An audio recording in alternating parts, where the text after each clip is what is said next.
एक शख्स से मेरी मुलाकात हुई, वो एक बेटे की शादी कर चुका था। कहने लगा रिश्ता चाहिए मुझे मौलाना साहब, मेरे बेटे का रिश्ता कराओ। हमने कहा कैसा रिश्ता चाहिए? बोले लड़की अच्छी हो मौलाना साहब। अच्छा, दीनदार बेटी हो, खिदमत गुजार हो। मैंने कहा जहेज में क्या चाहिए? बोले नहीं जहेज में कुछ नहीं चाहिए, जो मर्जी करे उसकी दे दे, बाकी मेरी तरफ से कोई डिमांड नहीं। मैंने कहा आपकी तो बड़ी डिमांडें हुआ करती थी, पहले बेटे की जब आपने शादी की तो बड़ी डिमांडें कर रखी थी। कहा मौलाना साहब बात तो ठीक है, उसमें मेरी कुछ डिमांडें थी और डिमांडों के साथ साथ ये हुआ शादी हो गई, वो बहू घर में आ गई, मेरे बच्चे की मेरे बेटे की दुल्हन बन गई, चंद दिन मेरे घर में रही। सबसे पहले जो 317 बनी, सबसे पहले जो झगड़ा हुआ, सबसे पहले जो मुखालफत की, वो सबसे पहला मुखालिफ अपनी बहू का अगर कोई था तो वो घर में मैं था। सबसे पहले मुझी से झगड़ा हुआ। सारी चीजों पर जहेज का मेरे लड़के का, मेरी बहू का, मेरे बेटे का अधिकार था, गाड़ी पे उसका अधिकार था, फर्नीचर पे उसका अधिकार था, नकदी जो कैश मिला था उस पर भी उन्हीं दोनों का अधिकार था। मैं तो मांगकर बदनाम हो गया था, मेरा किसी चीज पे अधिकार नहीं था। लेकिन चंद दिन गुजरे थे कि सबसे पहले झगड़ा बहू से मेरा ही हो गया, मुझी से बहू झगड़ी और झगड़ने में ताने दिए, बहुत मेरे बाप से जहेज की डिमांडें करता था। लेकिन एक हुक्का था जिसे मैं पीता था, जो जहेज में मिला था। मैं सोचता था शायद ये मेरे पास रहेगा, मैं उसको पीता था, बड़ा खुश होता था, बेटे के जहेज में मिला। लेकिन जब बहू से झगड़ा हुआ ना तो बहू गुस्से में आई और सबसे पहले आके मेरा हुक्का ही मुझसे जुदा किया। बहुत मेरे जहेज का हुक्का पी रहा, ला इस हुक्के को ला, इस पे तेरा क्या काम? और वो हुक्का मुझे देना पड़ा। जब मैं एक बेटे की डिमांड करके एक हुक्का ना अपने पास रख सका, तो अब दूसरे बेटे की डिमांड करके मुझे कुछ नहीं चाहिए, मुझे ऐसी बहू चाहिए जो मेरी खिदमत कर सके। अब मुझे जहेज वाली नहीं चाहिए, 2 रोटियों वाली चाहिए, जो 2 रोटी मुझे टाइम से पका के खिला सके। हमने कहा अब आ गई, देर आया दुरुस्त आया, चलिए अल्लाह ने आपकी अक्ल में डाल तो दी, तो समझ लें आप। वो जो एक हुक्का था ना, वो हुक्का भी उसके पास ना छोड़ा, ला लेका, ये भी तो मेरे जहेज का है। और वो बुढ़ऊ बाबा कुछ ना कह सके। मुअज़्ज़ज़ सामिईन हजरात, ये जो बूढ़े माँ बाप बड़ी बड़ी जहेज की डिमांड करते हैं ना, ये बेटियों को अपना मुखालिफ बनाते हैं, बहुओं को अपना मुखालिफ बनाते हैं। क्या पड़ा है?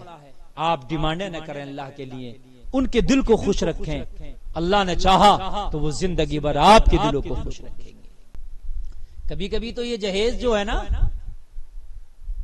अब बुढ़ऊ बाबा और बूढ़ी अम्मा से तो झगड़े का बाइस बनता ही है, जिन्होंने डिमांडें की थी।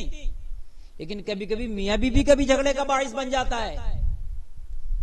बात थोड़ी सी आपको अजीब लगेगी जो मैं बयान करने जा रहा हूं, लेकिन सच है। और सच बात में बयान करने से हिचकिचाता नहीं हूं, मैं बयान कर देता हूं।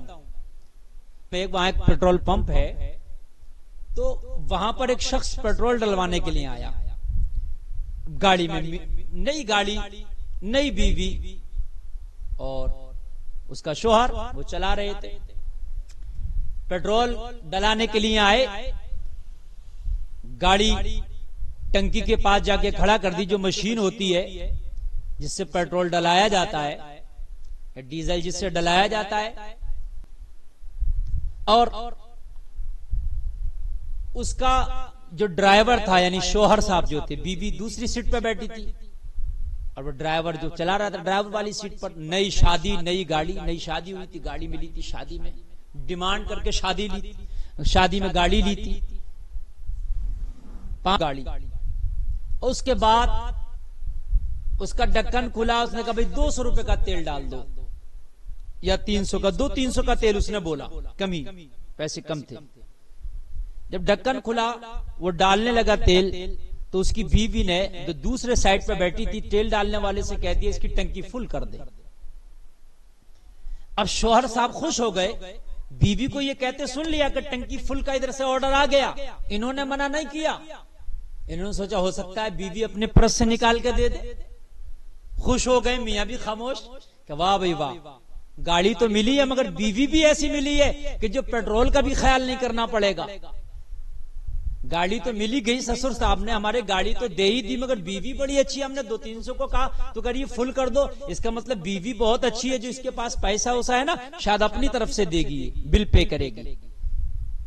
जब तेल पड़ गया, टंकी फुल हो गई, अब मसला 100, 200, 300 का नहीं था, अब तो 2-3 हजार का मामला। उसने जब बिल दिया कि 2-3 हजार का मामला है ये, तो कहा मेरी जेब में तो उतने ही पैसे, 200-300 का तेल डलाना था, बाकी 200-300 अपनी जेब में रखना था। तो बीवी बोली नहीं, मैंने पूरी टंकी भराई है, पैसे दीजिए। शोहर हक्का बक्का, अरे आपने टंकी भरने को बोला है तो आप दीजिए पैसे। का मैं क्यों दूं? आपने मेरे बाप से गाड़ी लेने को बोला था कि गाड़ी चाहिए, मेरे बाप ने बीघा जमीन बेचकर तुझे गाड़ी दी है, तो 200 का तेल क्यों डलाएगा? भरा इसका टैंक।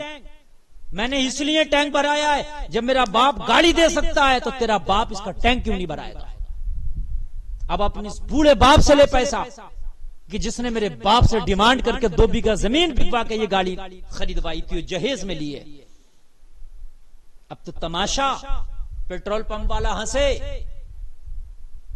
मियां ऐसे हो गए जैसे सांप सूंघ जाता है, गले में हड्डी अटक गई, टुक टुक दीदम दम न कशीदम, खामोश। क्या जब 5 लाख की गाड़ी दे सकते हो क्या जमीन बिकवा कर, तो 200 का मियां तेल नहीं चलेगा, टंकी भराई जाया करेगी। और जब तेरा इतना असासा था नहीं, तो फिर तू बिगवाता क्यों था मेरे बाप की? फिर तू वो काम करता ना कि जिसमें मेरा बाप भी राजी था। अल्लाह अल्लाह, किसी तरह से कैसे बिल पे करे, बहुत का। बीवी ने कहा नहीं दूंगी। अब पेट्रोल पंप वाला मुझे दे। अल्लाह अल्लाह, बड़ी बेइज्जती का सामना करना पड़ा। चंद लोगों ने सुना, हंस रहे थे वो, उसके जैसे तैसे अपनी इज्जत को बचाकर वहां से लेकर गया। मियां, अगर किसी को इतनी तकलीफ दे दोगे कि उसकी जमीन तक बिकने की नौबत आ जाए, तो कहीं ऐसा ना हो जाए कि दुनिया में ही आप रुसवा हो जाओ। क्योंकि वो भी बैठी थी गुस्सा में, उसके बाप की भी 2 बीघा जमीन बिकी थी ना, तो उससे भी बहुत गुस्सा था। उसने भी दिल में ये सोच रखा था कि किसी मौके से आकर के मैं इस अपने दिल की कसर को, अपने दिल की जो कशिश है, अपने दिल की जो भड़ास है, उसको जरूर निकालूंगा। और ऐसे मौके पर, ऐसे नाजुक मौके पर उसने निकाली अपने दिल की भड़ास कि वो कुछ कहने का भी नहीं था। तो कभी कभी ऐसा भी सामने आ जाता है कि हम दूसरे को बेइज्जत करना चाहते हैं, तो कहीं कहीं वो बेइज्जती हमें भी सामने उसका करना पड़ता है, हम भी उसके आमने सामने हो जाते हैं। गुरेज करें इन चीजों से, खुश रहें। आप इतना डिमांड ना करें कि कल को तुम्हारे गले का वो फंदा बन जाए। आप डिमांड ना करके शादी करें, ताकि आप भी खुश रहें, बीवी भी खुश रहे और ससुराल वाले भी खुश रहें, आपस में रिश्तेदार दोनों खानदान भी खुश रहें। अल्लाह ताला हमें इस पर अमल की तौफीक अता फरमाए।